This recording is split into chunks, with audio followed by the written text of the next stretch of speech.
Frontier Echoes opens with another tale carved out of dust, danger, and the raw edge of the Wild West.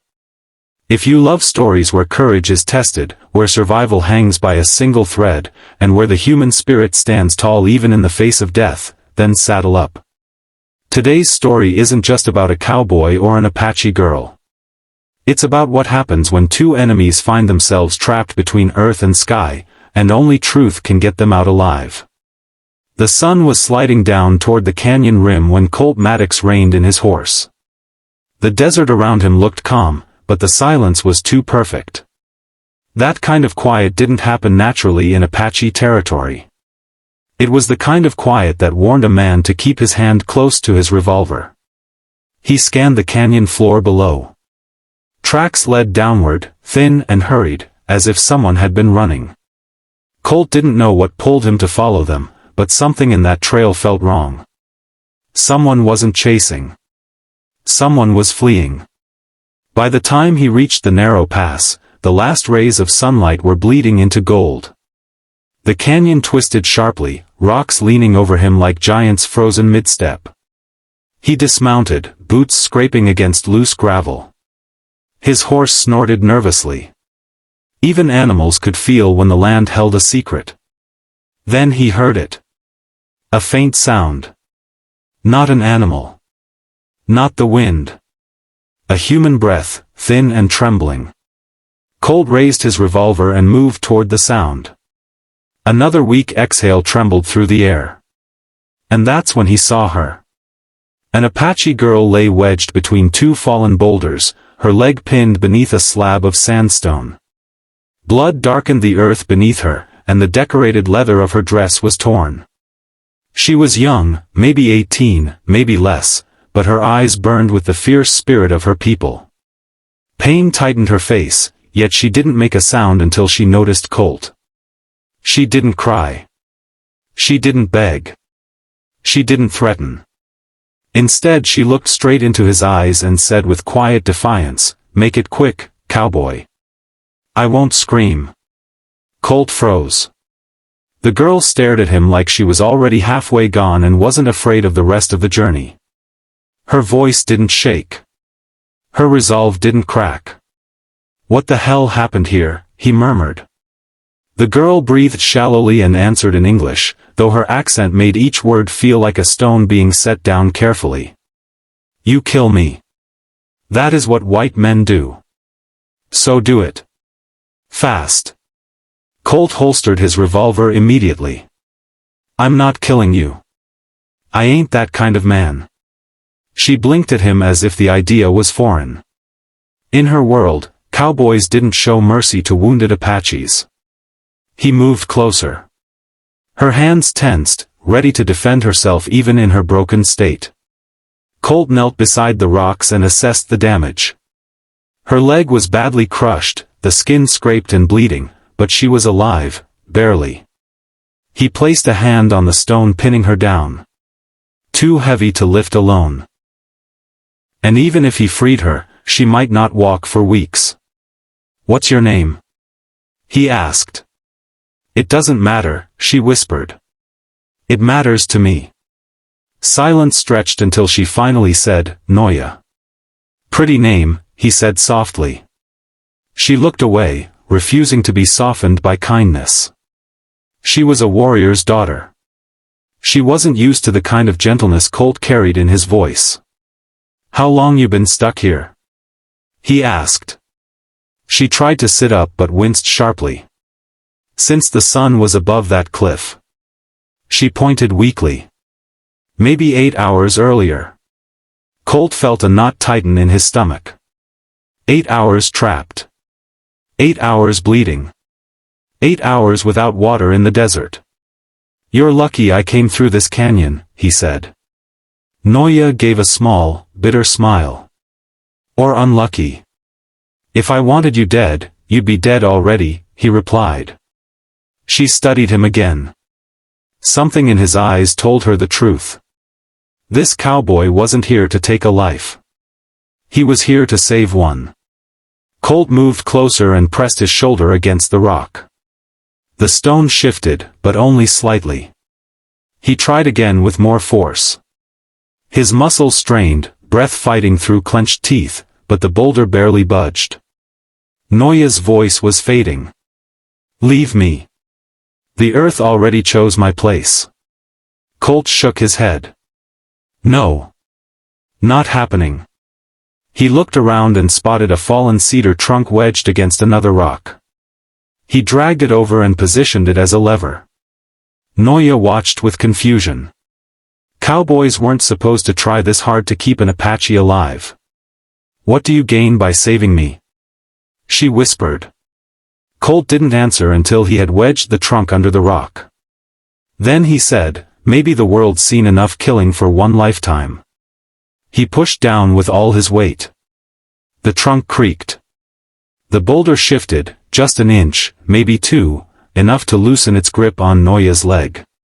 He shouted, pull your leg out, now.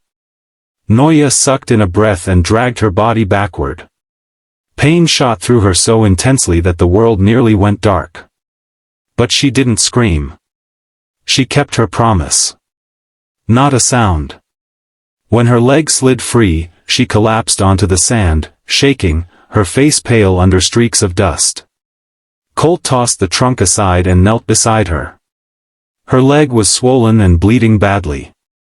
Stay still, he said. Let me see. You are helping too much, she whispered faintly. Colt tore strips from his own shirt and wrapped her leg tightly. She watched him, confused by the softness in his hands. No hatred. No hesitation. When he finished, he lifted her carefully into his arms. She gasped sharply but still didn't scream. Easy, he murmured. I got you. Why? She whispered. Colt paused. Because someone should. He carried her out of the canyon, though every step felt heavier than the last. The desert night was beginning to fall, cold and merciless. Coyotes howled in the distance. Colt knew he had to find shelter before the temperature dropped too low. He reached a shallow cave and set her down gently. She leaned against the rock wall, breathing in ragged patterns. Your people will come for you, he said. I'll light a fire. They'll see the smoke by morning. Noya stared at him. You are not afraid they will kill you? He shrugged. Maybe they will. But at least you'll get home. She frowned. You are strange for a white man. I get that a lot, he said with a smirk. He built a small fire and warmed water in his canteen to clean her wound. As he worked, she studied him silently. Finally she spoke. You could have walked away. Many would. Colt sat beside her. I've walked away from a lot in my life. Not this time. The fire cracked softly between them. Noya shifted and winced. Her voice turned softer, more human. When I told you to make it quick. I thought you were like the others. What others? He asked. She swallowed. The miners. They were chasing me. They said I crossed their land, but it is my people's land. They shot at me. I ran until the rocks trapped me. Colt felt anger ignite in his chest. Miners. Of course. Greedy men who believed bullets gave them ownership of land that wasn't theirs. You did nothing wrong, he assured her. Noya lowered her gaze. In my tribe, we do not show fear. But I thought I would die under that stone. Alone. Colt looked at her, his voice steady. You're not alone anymore. The night deepened. Noya's breathing slowly steadied. Colt fought off sleep, keeping watch. If the miners returned, if wild animals crept close, he needed to be awake. Around midnight, Noya stirred. Cowboy, she whispered. Yeah? Why did you come into the canyon? Colt stared into the fire. Because something told me someone needed me. She blinked softly. A spirit? Maybe, he said with a half smile. Or maybe I'm just too stubborn to ignore a trail that doesn't feel right. Noya leaned her head back. The firelight flickered across her face, making her look even younger. My father always said the earth puts people in our path for a reason, she murmured. Colt looked at her. Do you think I was put in your path? She met his gaze. Yes. Or I would be dead. He didn't know what to say. So he simply said, "You're safe now." For the first time since he found her, she let her shoulders relax. It wasn't trust, not fully. But it was something close. By dawn, the sound of distant hoofbeats echoed through the canyon. Colt stood and stepped outside the cave. Several Apache riders approached cautiously. Spears and rifles at the ready. Colt raised his hands. "She's inside," he called out. "She's hurt, but alive." The warriors dismounted and entered the cave. Noya lifted her head weakly. "Father." The older warrior rushed to her side and knelt with relief crashing through his expression. Colt stepped back, giving them space. The Apache chief looked at him with eyes filled with confusion and gratitude. "You saved her," the chief said quietly. Colt nodded. "Found her by chance." "No," the chief corrected. "You were guided." Noya reached for her father's hand, then looked at Colt. "This cowboy, he did not leave me." The chief turned to Colt again. "Then you are a friend to us." Colt simply nodded, suddenly unsure of what to do with the weight of their gratitude. The chief said, "You have done what few men would do. Ask anything of us and it will be given." Colt shook his head. "I don't need anything. Just get her home." Noya's father placed a hand on Colt's shoulder, an honor given only to those considered worthy. Then he lifted Noya gently onto his horse. Before they rode off, Noya looked back at Colt. Her voice carried across the canyon. "Cowboy." "Yeah." "I did not scream." Colt smiled. "I know. And thank you." After they disappeared into the desert, Colt stood alone, the morning sun rising over the canyon walls. He felt something shift inside him. This journey changed him.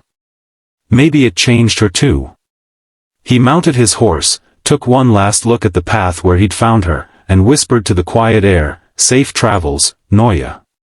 With that, he turned his horse toward the horizon, leaving the canyon behind but carrying the memory with him, a memory of a brave Apache girl who refused to scream, and a cowboy who refused to walk away. This is Frontier Echoes, and this story reminds us that even in a land divided by blood and fear, compassion can still carve a new trail. If you want more powerful tales like this, stay close. The frontier is wide, and its echoes are endless.